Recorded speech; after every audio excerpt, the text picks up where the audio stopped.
aujourd'hui, justement, j'ai la grande chance d'avoir 4 invités dans le studio. Je devais faire ça dans un tout petit studio. Finalement, là, on se retrouve dans un plus grand et quelqu'un m'aide pour faire la technique. Alors, je ne peux que parler et je suis une pipelette. Mais maintenant, je vais laisser la parole à mes invités. Mais avant cela, on va faire une petite pause musicale. Alors, nous voici de retour en studio. Pour la pièce musicale, je vais vous dire que c'est une personne qui s'appelle Pierre Brochu, mais je peux plus vous dire le titre de la pièce parce que j'ai pas pris le coffret avec moi. Alors, désolé, mais pour la prochaine fois, je serai un peu mieux préparée question musicale. Alors, comme je vous le disais, juste avant la pause, j'ai 4 invités dans le studio. Leur nom de groupe, c'est les Samaritaines. Alors, vous imaginez bien qu'avec un nom pareil, elles peuvent pas nous vouloir de mal, bien au contraire. Ce sont 4 charmantes, belles femmes, c'est ce qu'on se disait là pour se remonter un petit peu, hein, des belles femmes, et surtout qui ont un cœur grand comme ça. Alors je vais, parce que je connais très peu leur projet, moi j'ai vu une vidéo sur Facebook que Stéphanie ici m'a envoyée et c'est ça qui m'a interpellée beaucoup parce que c'est un projet extraordinaire et puis je vais les laisser parler parce qu'elles vont parler du début. Qui peut nous parler de ce début? Comment ça a été lancé? Moi, je peux débuter. Mon nom est Suzanne Bougie. Au mois de juin, j'étais au Lac-Saint-Jean et j'ai vu sur Facebook a beaucoup de points positifs qui passent beaucoup de messages. Donc, j'ai vu une vidéo qui m'a beaucoup inspirée et de là, j'ai invité des copines à se joindre et partir le projet des Samaritaines, de donner au suivant.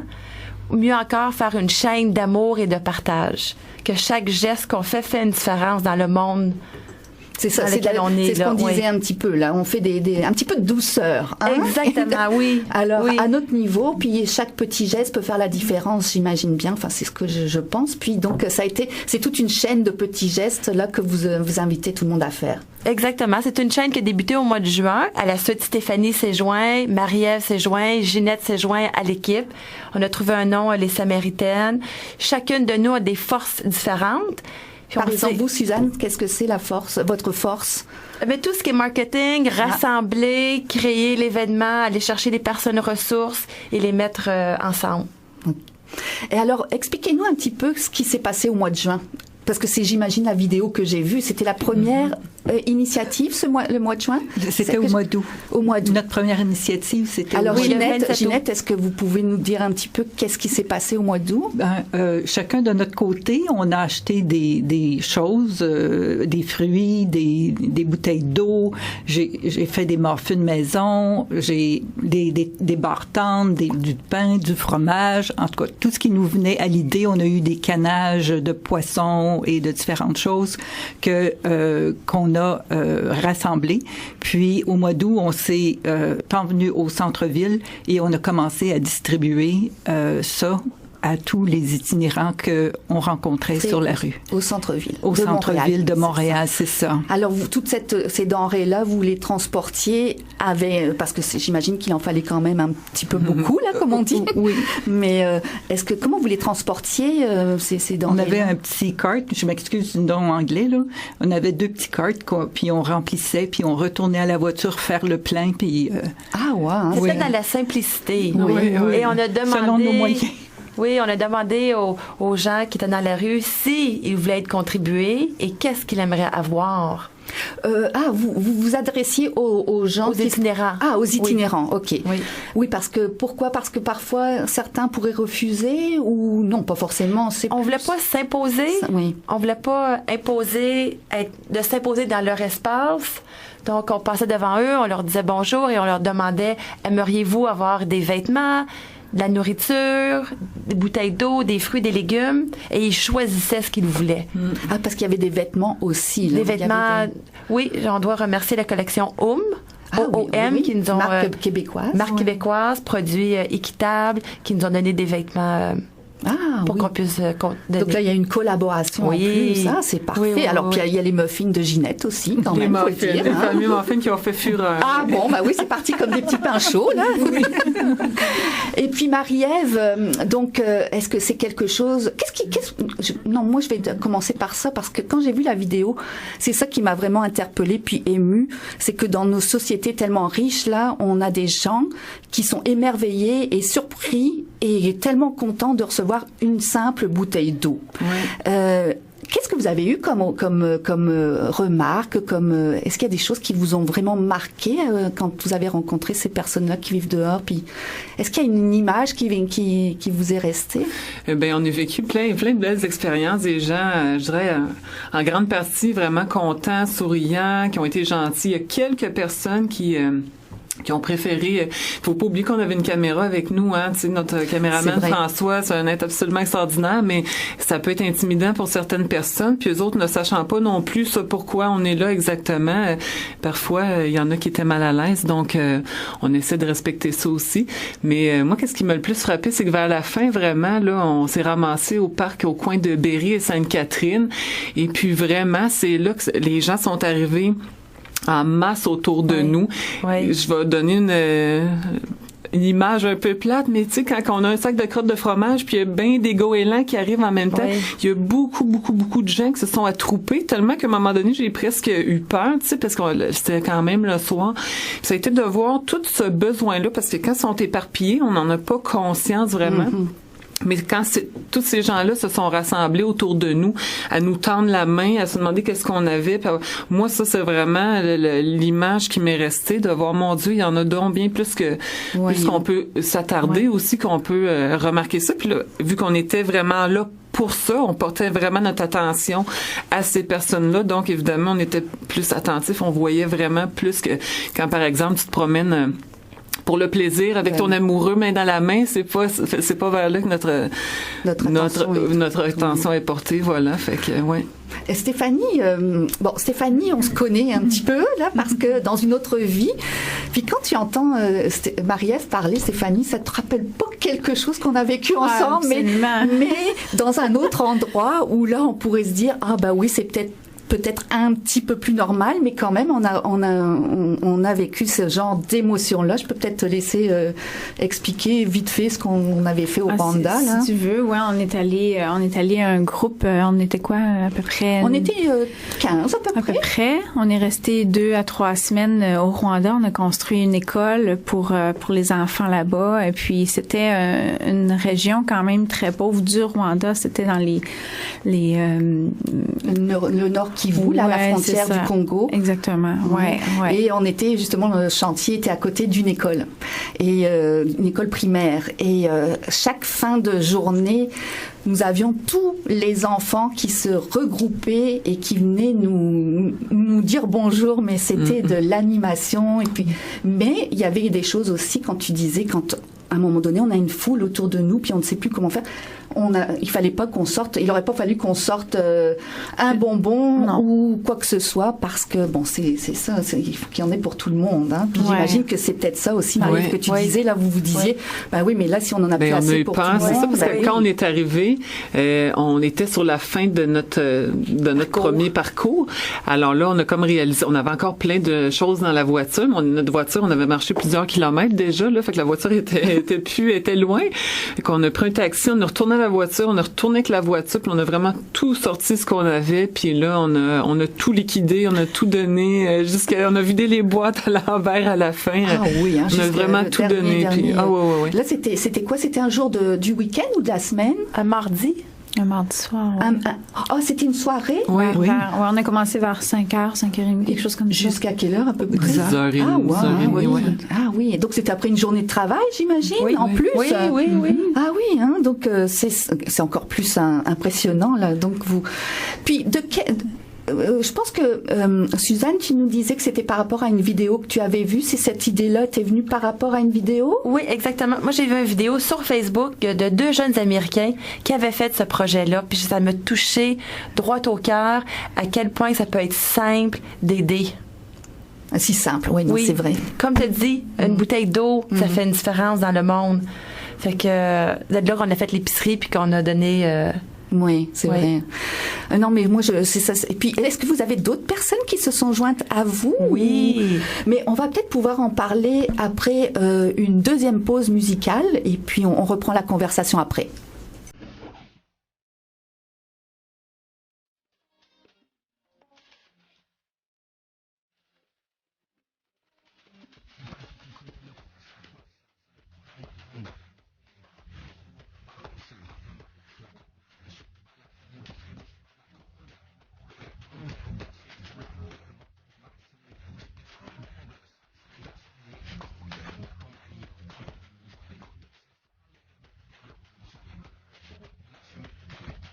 jus de tamarin dans une coupe en épais.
Alors, on reprend notre petite discussion avec mes 4 nouvelles amies, les Samaritaines, je rappelle leur nom.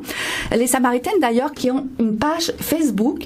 Et je pense que je sais pas qui veut prendre la parole pour expliquer qu'est-ce que va devenir Facebook. Pourquoi vous avez créé cette page-là? Parce que c'est important de le signaler. Oui, ben en fait, on a eu l'idée de faire la page pour voir la vidéo, pour donner justement l'idée aux gens d'avoir des petites pensées comme ça, de faire des petits gestes simples, et surtout, les gens nous font des super beaux compliments et tout ça, ont des beaux messages à notre endroit par rapport à ça. Mais vraiment, l'important pour nous, c'est d'inciter les gens à faire des petits gestes comme ça. Que ce soit de prendre une bartende chez eux ou une paire de gants qu'on n'utilise plus, quand on va se promener au centre-ville, de le donner. C'est vraiment d'inciter les gens à faire ces petits gestes-là, pas venir nous en parler sur la page Facebook, venir mettre des photos, que ce soit avec les itinérants ou ça peut être avec des personnes âgées, avec des enfants malades. Il y a tellement de causes qui ne demandent qu'à être servies. Fait que les gens viennent partager ça avec nous, ça nous ferait vraiment super plaisir. Fait que c'est un petit peu le but de la page, qu'on puisse répandre ça. Puis, tu sais, oui, ça peut être de donner. Puis je pense que donner, c'est une belle chose, mais de commencer à traiter les gens aussi comme des personnes.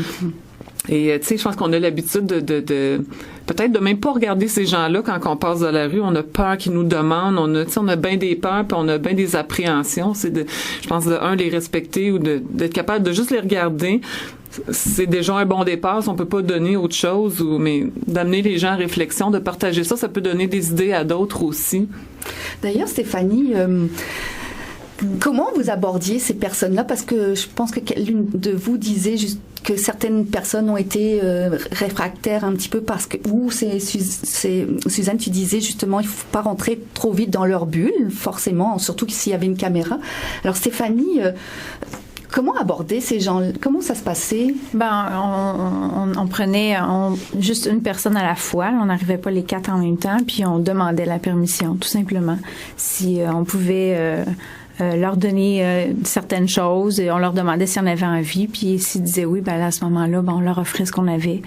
Puis tout simplement, en jasant aussi, on aimait savoir des conversations, essayer de rire avec eux autres aussi. Oui, hein. Puis leur serrer la main en partant. Serrer la main. Non, c'est ça, comme des personnes, comme tout le monde, là. C'est ça, parce que je pense que au-delà de la bouteille d'eau ou de la denrée, j'imagine que le fait qu'il y ait quelqu'un qui vient vers eux, un contact humain, c'est déjà chaleureux. Oui. Puis je dois dire que Stéphanie était bonne pour leur demander leur nom.